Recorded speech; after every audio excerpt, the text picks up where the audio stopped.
اللہ کے نبیوں کی شان کو کم کرنے کی کوشش کی جاتی ہے۔ پھر ہدہد کا واقعہ کہ انہوں نے حضرت سلیمان علیہ السلام سے آ کے کہا تھا کہ احطتک بما لم تحط به، کہ میں ایسی خبر لایا ہوں جس کا آپ کو پتہ نہیں ہے۔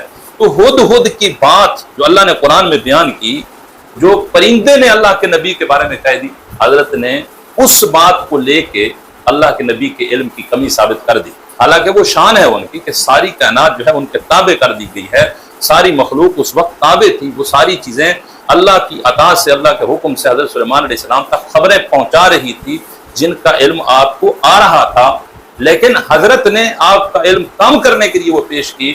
آپ ان کی انبیاء سے دشمنی کا اندازہ اس سے لگا سکتے ہیں کہ چند سطریں پہلے حضرت سلیمان علیہ السلام کا ایک اور واقعہ موجود ہے کہ آپ نے 3 میل کی مسافت سے ایک چیونٹی کی آواز سنی اور اپنے ساتھیوں کو بتایا، لشکر کو بتایا کہ ایک چیونٹی اپنی چھوٹی چیونٹیوں کو یہ کہہ رہی ہے ادخلوا مساکنکم لا یحطمنکم سلیمان وجنودہ وہم لا یشعرون، کہ اے چیونٹیوں تم اپنی بلوں میں داخل ہو جاؤ، کہیں حضرت سلیمان علیہ السلام کا لشکر انجانے میں، نہ جانتے ہوئے، نہ خبر رکھتے ہوئے تمہیں روند نہ ڈالے۔ تو اس سے حضرت سلیمان علیہ السلام کی شان بیان ہو رہی ہے کہ حضرت سلیمان علیہ السلام کو یہ بھی پتا ہے کہ چیونٹیاں کہاں رہتی ہیں، اور یہ بھی پتا ہے کہ ان چیونٹی کی ملکہ کون سی ہے۔ پھر 3 میل کی مسافت سے ان کی آواز سن بھی رہے ہیں اور اس کو سمجھ بھی رہے ہیں، اور پھر اپنے لشکر کو بتا رہے ہیں۔ تو حضرت نے یہ واقعہ نہیں بیان کرنا تھا کیونکہ اس سے اللہ کے نبی کی شان واضح ہوتی ہے، وہ والا واقعہ بیان کیا کہ جس میں حضرت سلیمان علیہ السلام کی توجہ نہ تھی، ہدہد نے آ کے خبر دی، اس سے اللہ کے نبی کی شان کی کمی ظاہر کر دی۔ اور پھر دیکھیے آگے مولانا اکاڑوی صاحب ایک واقعہ سناتے تھے کہ سلیمان علیہ السلام کے دور میں ایک مناظرہ ہو۔ اب جو مناظرہ پیش کیا جا رہا ہے اس کے راوی کون ہے؟ وہ مولانا اکاڑوی۔